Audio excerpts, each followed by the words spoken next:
সমর্থিত প্যানেল আমি ঘোষণা করছি।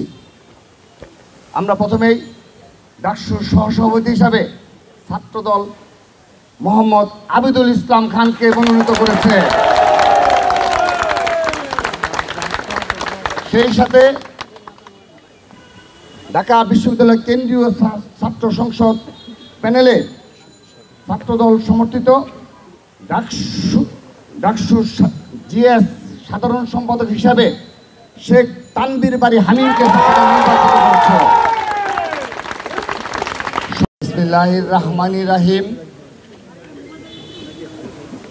প্রথমেই শিক্ষা ঐক্য প্রগতির জান্ডাভাই সংগঠন বাংলাদেশ জাতীয়তাবাদী ছাত্রদলের পক্ষ থেকে আজকের এই সংবাদ সম্মেলনে প্রিয় সাংবাদিকবৃন্দ আপনারা উপস্থিত হওয়ার জন্য অনেক ধন্যবাদ ও কৃতজ্ঞতা জানাচ্ছি। আমার আজকের এই ডাকসু প্যানেল ঘোষণা উপলক্ষে আমি আমার বক্তব্যের শুরুতেই জুলাই আগস্টের গণ অভ্যুত্থানে যে সকল বীর শহীদগণ রক্তের বিনিময়ে আমরা আজকের এই বাংলাদেশ পেয়েছি এবং এই ঢাকা বিশ্ববিদ্যালয় ক্যাম্পাসে মুক্তভাবে আমরা কথা বলতে পারছি, তাদের আত্মার মাগফিরাত কামনা করছি এবং পরিবারের সদস্য প্রতি সমবেদনা জ্ঞাপন করছি।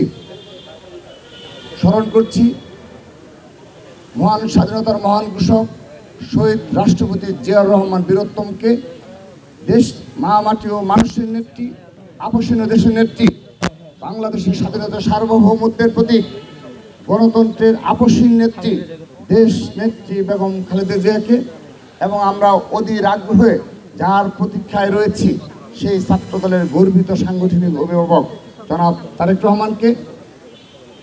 প্রিয় উপস্থিতি,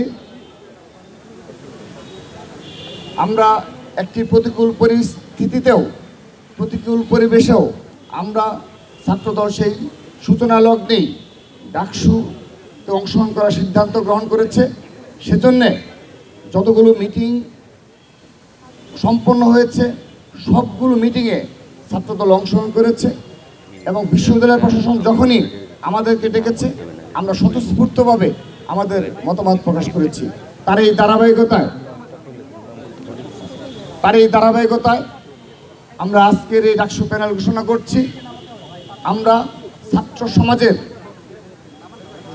প্রত্যাশা অনুযায়ী আমরা তুলনামূলক জুনিয়র এবং ছাত্র সমাজের পরিচিত মুখ এবং জনপ্রিয় নেতৃত্বকে বাছাই করেছি এবং আমি আপনাদের সামনে একটি বিষয় স্পষ্ট করছি, এটি শুধুমাত্র ছাত্রদল কেন্দ্রীয় সংসদ এবং ঢাকা বিশ্ববিদ্যালয়ের ছাত্রদল গণতান্ত্রিক প্রক্রিয়ায় আমরা এই প্যানেল নির্বাচিত করেছি। এখানে আর কারো কোনো হস্তক্ষেপ নেই। ছাত্রদল সম্পূর্ণরূপে গণতান্ত্রিক প্রক্রিয়ায়, আবারও বলছি, আমরা ছাত্রদল কেন্দ্রীয় সংসদ এবং ঢাকা বিশ্ববিদ্যালয় গণতান্ত্রিক প্রক্রিয়ায় আমরা আমাদের এই প্যানেল গঠন করেছি। তো আমাদের আজকের এই ডাকসু প্যানেল পরিচিতি সভার উপস্থিত রয়েছেন ছাত্রদল কেন্দ্রীয় সংসদের বিপ্লবী সাধারণ সম্পাদক। প্রিয় উপস্থিতি, বর্তমান রাজনৈতিক প্রেক্ষাপটে দেশের শিক্ষা প্রতিষ্ঠানগুলোতে নির্বাচিত ছাত্র সংসদের দাবি ও আকাঙ্ক্ষা অত্যন্ত প্রবল। বাংলাদেশ জাতীয়তাবাদী ছাত্রদল দীর্ঘ সময় ধরে ছাত্র সংসদ নির্বাচনের দাবি যথাযথ কর্তৃপক্ষের নিকট বারবার উত্থাপন করেছে। 24-এর গণ অভ্যুত্থানের সময়ে শিক্ষাঙ্গনে এই দাবি আরও প্রবলতর হয়েছে। স্বৈরাচার বিরোধী লড়াই, 90-এর গণ অভ্যুত্থান, 1/11, দীর্ঘ ফেসিবাদ বিরোধী লড়াই, 24-এর গণ অভ্যুত্থানের সম্মুখ সারিতে নেতৃত্ব দেওয়া শত শহীদের সংগঠন, দেশের শিক্ষার্থীদের বৃহত্তম ছাত্র সংগঠন হিসেবে বাংলাদেশ জাতীয়তাবাদী ছাত্রদলও এই দাবির তীব্রতা ও আকাঙ্ক্ষা প্রবলভাবে অনুভব করে। এই সামগ্রিক প্রেক্ষাপটে আগামী 9 সেপ্টেম্বর 2025 তারিখে ঢাকা বিশ্ববিদ্যালয়ের ছাত্র সংসদ নির্বাচন অনুষ্ঠিত হতে যাচ্ছে। বিগত প্রায় 1.5 যুগ ধরে ঢাকা বিশ্ববিদ্যালয় সহ দেশের সকল শিক্ষাঙ্গনে বাংলাদেশ জাতীয়তাবাদী ছাত্রদল ছিল সবচাইতে নির্যাতিত ও নিপীড়িত ছাত্র সংগঠন। কিন্তু পরিবর্তিত প্রেক্ষাপটে দেশের সর্বোচ্চ বিদ্যাপীঠের মাটিতে বাংলাদেশ জাতীয়তাবাদী ছাত্রদল বিগত 1 বছরে দখলদারিত্ব ও পেশি শক্তির রাজনীতিকে পুরোপুরি বর্জন করে ইতিবাচক ধারা শান্তিপূর্ণ শিক্ষার্থী বান্ধব ও সহাবস্থানের রাজনীতির চর্চা করে যাচ্ছে।